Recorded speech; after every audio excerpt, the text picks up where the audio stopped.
Hello दोस्तों, मेरे channel पर आप सभी का स्वागत है। आज मैं आपको 3 5 पिन सॉकेट और 3 स्विच का कनेक्शन करके दिखाऊंगा, तो आप मेरे इस वीडियो को लास्ट तक देखिए। तो चलिए दोस्तों, इस बोर्ड की वायरिंग कर लेते हैं। सबसे पहले हम स्विच में फेज का कनेक्शन करेंगे। तो देखिए, इसमें 3 स्विच है, तो तीनों स्विच के नीचे वाले पिन में हमें फेज के तार का कनेक्शन कर लेना है। देखिए, स्विच के नीचे वाले पिन में इस तरह से तार को लगा लेना है और फिर इसे अच्छे से कस लेना है।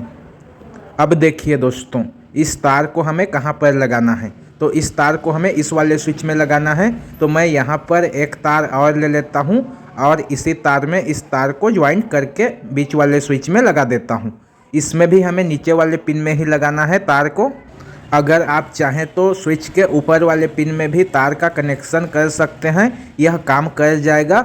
लेकिन हम एक स्विच में अगर नीचे में लगा रहे हैं तो सभी स्विच के नीचे में हमें इस तार को लगा देना है। तो मैं इस तार को यहाँ पर लगा देता हूँ, इस वाले स्विच के नीचे वाले पिन में।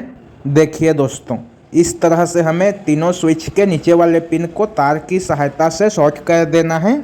अब इसके बाद हमें स्विच के साथ सॉकेट का कनेक्शन करना है। एक एक स्विच के साथ हमें एक एक सॉकेट का कनेक्शन करना है। तो इसका कनेक्शन कैसे करेंगे, चलिए मैं आपको दिखाता हूँ। इन दोनों में हमें तार लगाना है। तो मैं स्विच के ऊपर वाले पिन में तार को लगा देता हूँ। ये देखिए, मैंने तार को पहले से काट कर छील लिया है ताकि वीडियो ज़्यादा लंबा ना हो। तो मैं इस तार को स्विच के ऊपर वाले पिन में लगाकर कस लेता हूँ। अब देखिए दोस्तों, इस तार को हमें 5 पिन सॉकेट के यहाँ पर लगाना है। ये वाला पिन फेज का होता है, तो फेज वाले पिन में हमें इस तार को लगा देना है और फिर इसे भी अच्छे से कस लेना है।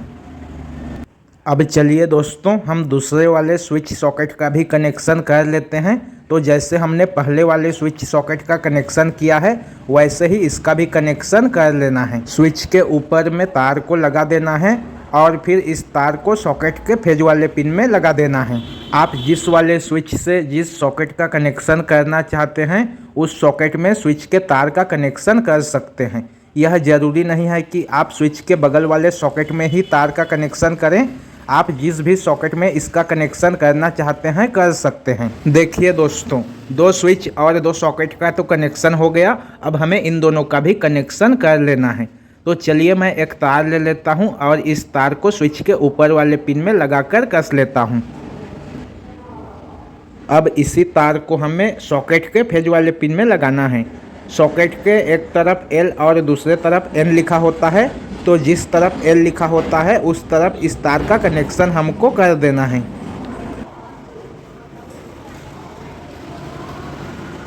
ये देखिए दोस्तों, अब इतने में हमारा फेज का काम खत्म हो जाता है। अब हमें तीनों सॉकेट में न्यूट्रल के तार का कनेक्शन करना है। तो देखिए, तीनों सॉकेट का एक एक पिन खाली है, तो इन तीनों में हमें न्यूट्रल के तार का कनेक्शन कर लेना है। ये वाला पिन न्यूट्रल का होता है, तो यहाँ पर हमें इस तार का कनेक्शन कर लेना है। अब देखिए दोस्तों, यहाँ से यहाँ और यहाँ से यहाँ इस तार का कनेक्शन करना है। तो मैं इसी तार में एक तार और ज्वाइंट कर लेता हूँ और फिर इस तार को बीच वाले सॉकेट के N वाले पिन में लगा देता हूँ। यहाँ पर मैंने न्यूट्रल और फेज के लिए एक ही कलर का तार लिया है। अगर आप चाहें तो न्यूट्रल के लिए काला तार और फेज के लिए लाल तार यूज में ले सकते हैं। तार का कलर पहचान के लिए होता है। ये देखिए दोस्तों, अब यहाँ पर लगाना है इस तार को। तो मैं इस वाले सॉकेट के N वाले पिन में इस तार का कनेक्शन कर लेता हूँ। अब इतने में हमारा बोर्ड वायरिंग कंप्लीट हो जाता है। अब हमें इसमें सप्लाई का तार लगाना है। तो सप्लाई का तार कहाँ कहाँ लगाना है, देखिए। आप किसी भी स्विच के नीचे वाले पिन में फेज के सप्लाई के तार का कनेक्शन कर सकते हैं।